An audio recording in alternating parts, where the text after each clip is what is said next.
Good morning, ma'am. Another files, another sessions, another video that we wanted to bring into right after having cyber victims and cyber predator behaviors. So, good morning, ma'am. Good morning, and let's now delve into the rest of the whole scenario that comes around with all the cyberspace that we have. Correct. And this incidentally comes on the April 1st, which is generally called the April Fool's Day. So I was a little surprised and incidental in nature because when you look at a scam that happens, especially when you look at a sextortion related scam, one of the thing is they make a fool out of you. They kind of scam you at a most vulnerable part of it. So, but then if I would look back, the scams have been there. It has been evidently available, but has the digital device given that a little bit of a nudge to even, recreate? Earlier, online scamming was not much, or relationship scamming was not that much. Video calling was not that much. So, has the digital device kind of created much more avenues for vulnerability extortions? Yes, for the simple reason that in the physical world, you have to be physically available to the other person. In the Mm-hmm. virtual world, your physical availability is nil. Your anonymity is there. You can be, as I normally say, you can be whoever you want to be, like to be, feel like showing. That sort of advantage is not available in the physical world. Two, in the cyber world, there is something that normally happens is that a person who's trying to scam you is going to generally initially try to see what sort of a person you are online. So there is an what a person cannot do in the physical world, as in unless and until you employ a detective to find out what a person's personality is like or what his day-to-day activities are like. In the cyber world, you can simply go through all the social media posts for the last 2 years, 3 years, 5 years, and in general make up a sort of, you can figure out what sort of a person, what are the vulnerabilities of the person, or what sort of a person is, at least on social media. So your homework is done. Your homework is done much better. Your personality can be molded into the type of person the person is going to like. It may not be you. It definitely is not you, but you can be that person. So these are the advantages which makes it an easier platform to go in. So, I'll just go a little step back. Yes, technology is helping them to create certain obscene videos or try to morph their videos. But how exactly do they have their modus operandi today? Looking for a victim generally goes either you are fishing around for, you keep looking around, you will find a lot of personalities who are people who are posting. Hmm, hmm, hmm. Everybody puts out a lot in the social media. So either it is casting a net where you will figure out of the fish that comes in the net which one is the best. Hmm, Or hmm, at a time hmm. you might have too many fishes in the net and you might be managing all of them. Depends on your capacity. Or you might be going in for one by one, as in I figure out where this is the sort of personality. Because even when the perpetrator is play acting, perpetrator, he or she should be in a position to even play act the role that he or Hmm, she is hmm. supposed to play act. So, or they mold themselves like this is the role that I can do, and then these are the type of victims that I'm going to look around for. So basically, there's a lot of there is a lot of what homework done. There is a lot of effort put. Probably the returns are good. I'm if you look at the statistics, the returns are really good. Really, actually good. They're much better than the normal Yeah, usual 9 to 5 payable yeah, job as well. very much, So, very much. but when I just have a little add on to that. When it comes to the technology that they use, especially creating videos or morphing out or creating a deepfake videos, how much of a talent would that be needing, especially in a case where you kind of end up making a call to that person, record that video call, morph it in a manner and say this is, I'm going to release it. So that entire journey that they go through of both digital presence as well, knowing to tell that other person, whoever is the victim, saying that I'm going to release this video, holding on to that, to the technology that they use as part of the tools or whatever, how well are they versed on those, and why? There is no why. It's a very easy thing. You go into the AI tools that are available. I'm sure if you, I try and use, you and I can do it very well. We are at least technically pretty qualified, but if you look at the AI tools that are available, it doesn't really require much of knowledge. Probably requires a little understanding of English. They guide you through the entire process. The tool actually guides you. It has a guide. It says, let me teach you how to do this. Now, once you're taught how to do this, all that is Then required is your ability to bring in somebody who's a victim. correct. Have So you probably seen the AI tools which make videos, and the one that correct. the text is converted into speech, the speech and the video is integrated. Everything is done very without your Smoothly. at the touch of the button. Exactly. Practically at the touch of your button. You just need to know which buttons to touch. And even that, as I said, the tool will tell you which buttons to touch. And a little experimentation and you'll get it perfect. So when you talk about that, it is kind of funny for me because a person can get. I mean, there are not a day that goes by wherein we don't see that okay, somebody lured into an online relationship using a dating app and ended up scamming them for more than lakhs and lakhs of money. And there's not a day that goes without such newses. Could be like pension related, could be just a call saying that something is wrong, or just a hook and bait system. So that way, a few pointers where I would say, okay, these are the primary behaviors that they, as a perpetuator, they're looking at on your online, online behavior. Is it something, a few pointers that we can give, saying that these are the things that has been targeted as a bait to you? So look out. What are the few hinters that you can look out at? On a dating app, basically, I would say that in any case, you're a sitting duck. On a dating Okay. app, you have put out what my expectations from the other side is. So you just have to match it up. These are your expectations. I fulfill probably, if I'm sensible, I will not fulfill all 100%. I will fulfill only 90% so that there is a scope for a feeling that this is not the perfect person that I was looking for. Too much of perfection probably would deter a person, but a 90% match and you're going to feel like, okay, fine, this is good enough. Having said that, so a dating app or a matrimonial website, if you're looking around for victims, they have already told you what they're expecting out of you. All that you have to do is match it up. Now, when it comes to social media, yes, on social media it takes a little more effort, in the sense you need to actually figure out what sort of posts a person puts. Hmm. Hmm. Where Hmm. where are they going? I mean, does a person appear lonely, or does a person appear insecure, or is a, for example, how do you know whether a person is already in a relationship? Hmm. Hmm. So you need Hmm. somebody who's not in a relationship or whatever. You look at the status, you look at the photographs, you look at the post of that person, and it'll take you a little more effort. Hmm. Hmm. Hmm. Hmm. Given that effort, put in a little effort, and you can start connecting to them. If they respond fine, as it is, you have nothing to lose. A Correct. person says, no, I'm Correct. not interested, move on. You correct. Yes. That bait is there. You just keep putting it and then figure out which fish is going to come and bite it. Correct, correct, very much, very much. So dating apps is one of the things.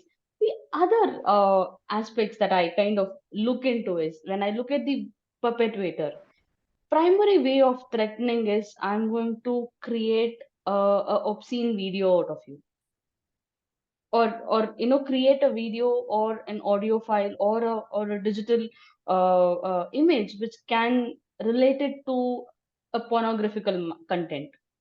why do they do that? And primary, we see a lot of that as a threatening image, saying that I'll put your pornographic event on social medias. Why is that they use that as a primary uh, way of threatening or hitting on people's? Yeah, basically because all of us would like our reputation to be clean. And they're not basically targeting somebody who's already into the other side of the world, which we would say where the person just doesn't care what sort of reputation, or rather the reputation is already bad enough, you cannot spoil it anymore.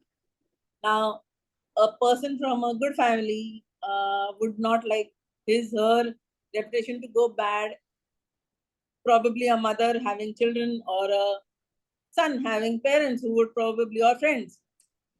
So we have a very judgmental society, and anything that might come in that is not according to your social norms is going to make you feel, it's going to put you in a very awkward position, not just an awkward position, that might be just societal. It might put you in your job in a jeopardy. I don't know whether you've read, but there was an incident in the US where a US Marine was actually sex assaulted, and then he killed himself because he knew that if this comes out somewhere in his unit, Okay. he's going to be court-martialed, he's going to lose his job, he's going to lose his face. And he's not just going to lose this one, it's going to get carried over to any other job that he goes to. So it's something that is digital footprint, unfortunately, is going to go with you all lifelong. So where do I leave out this? How do I get over this? So there are people who commit suicide because they do not know what to do with that one small mistake or small slip up that has happened. So that's the easiest way. I mean, just tell somebody that this is what I'm going to put out in the world. You would not, anybody from a decent family with a good reputation who comes from a who has this feeling that I have a reputation to keep up to, will definitely not want something of this to come up. So either it's the easiest way. Easiest bait and easiest win for them to cover up in terms of the entire journey that they carry. But having said that, one of the things that you did mention is that the digital footprints never wash off. Wouldn't that be the same for the technology or the infrastructure they use for creating such videos also? Because when I say using or creating or producing any sort of pornographical contents are generally banned in most of the countries. Probably the entire world, they're banned. They're not a legal system unless and until you have certain licenses, etc. But given that a common man is able to create a content and use that as a bait system, how does that probable that we can legally curtail that? What could be the legal implications that could come in, or how can a legal system come into this picture? See, technically, legally, yes, you're not using a tool is allowed. What you do with that tool and how do you, whether you misuse it or not, is something that you figure out, because the tool is with you, and once you download it or once you start using it, it will not stop you from doing anything. Correct. The tool does not understand whether this is pornography or this is extra, or this is something that I should not be doing. It's something that the tool does not understand. So the tool will make whatever you like. Now, when you threaten to put it out, yes, if you actually put it out, your liability is there, because if you're putting out something that is pornographic, legally you are liable. But now, as a victim, would I want to wait till it comes out and then use the legal system to catch the perpetrator? Question is, would, as a victim, I wait? Because unless and until, see, the legal system will not come in unless and until the crime is committed. Correct. Now, can you stop the crime from being committed? The answer is yes. It goes that is the somewhere. question. Yes. Exactly. So, how can you stop the crime from being committed? No, not really. So that's where the whole process. once a crime is committed, yes, they will be prosecuted, and the rest of the whole jingbang will go ahead.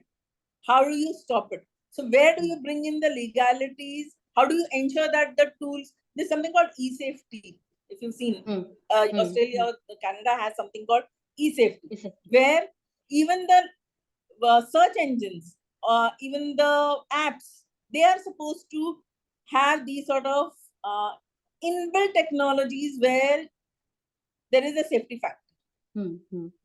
Now, how far it is going to be effective? How far are we going to be able to implement it in India? How long it will take? We will definitely have to implement it. If it is going out throughout the world, obviously we cannot. If we are in the cyberspace, then we need to implement it. So obviously we will.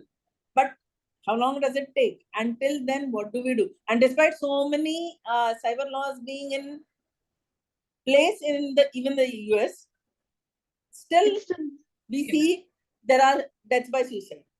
Exactly. Only over sextortion. So all those legalities are there. But first you'll have to let the crime be committed. Now, does the victim want that? Correct. The other thing that kind of deviate from that, I don't deviate from that, is that one is source and destination.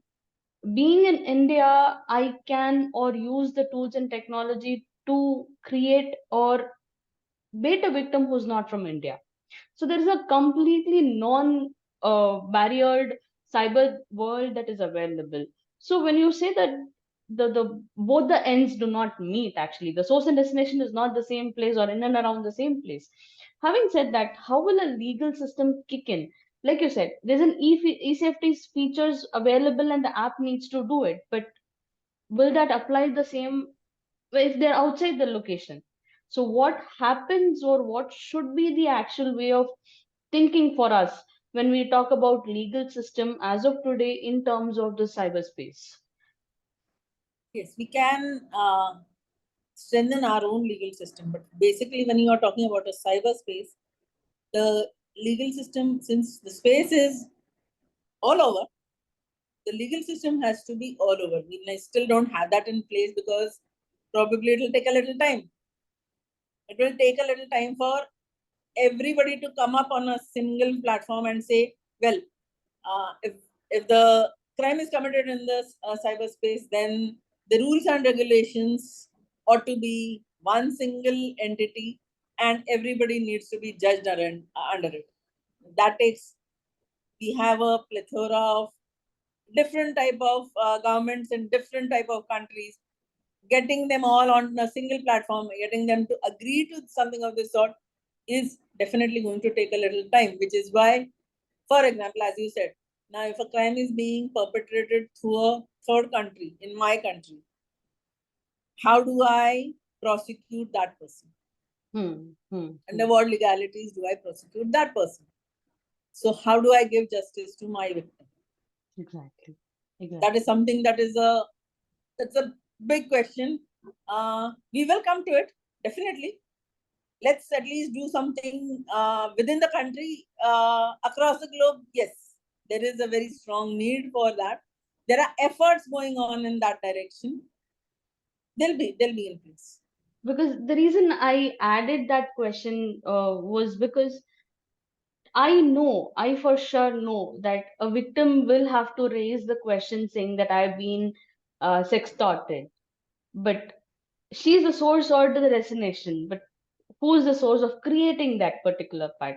Why was she involved, and who is involved is a question that even if she raises, she or he is at the half part saying that okay, I've been sextorted to certain extent. Now what do? I don't have a legal system to enable me to say that okay, these are the steps that I'll be taking care, because we are still in the working phase of it. And that brings me to the one of the last questions that I have for today is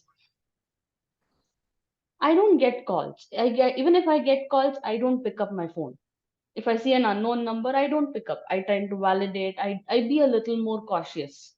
But I don't stop myself from uploading certain videos. I don't stop myself from creating a video or a pictured image, graphic images of myself on any of my social media platforms. And that can also be used against certain or can be used for a misbehaving behavior, and it is always available, or there are chances of being published in a deep or a dark web is always high in chances. So in those manners, how should a person be cautious of on what they are putting, and where are there any technology tools as of today that we can look at saying that okay, uh, can this be identified whether it is available in a deep and dark web without going, that goes without saying. Whether it is available, whether what you put out on your social media is available in the deep and dark web, you will have to go into the deep and dark web and hunt around over there. There is no way you're going to hunt it around from your regular open source Google searches or other regular normal open tools, because they do not go to that level. Evidently, the deep dark web are layers below with adequate technology put in on those layers so that you cannot penetrate it. So if you want to know whether your photograph is or something that belongs to you is roaming around over there, no, you will have to go there and figure it out over there. There is no way this technology is going to go there and check out whether your photograph is circulating anywhere in the open one. Yes, you have Google image, you can simply search. It will take you hardly 2 minutes to figure out कि मेरा photo किधर किधर है. मगर deep और dark web में वहीं जाकर जो जहां है वहीं जाकर ढूंढना पड़ेगा. So that is something that unfortunately we cannot do. Now, do you want it to go to into the deep and dark web? No, you don't. So what do? You ensure that your privacy settings are good, your friend circle is good. But again, as I have said this very good example. There's a group and they have this group meeting and they have these photographs. And then one of the person says, "Bhai, I will go into, I have my privacy settings set in. I have a closed group. I will not allow my post to become public, XYZ. Somebody else also in the group, because that person has a page which is a public one, probably something like some place where that person projects his or her enterprise, goes and posts this over there. Your photograph is available for you only on your space, but on that space, it is available to everyone. Everybody, exactly. Now, can somebody pick it up from there? Yes, they can. So it's like I cannot be the only one who's putting in the safety features. Everybody has to put in the safety features. If you don't do that, you're still vulnerable.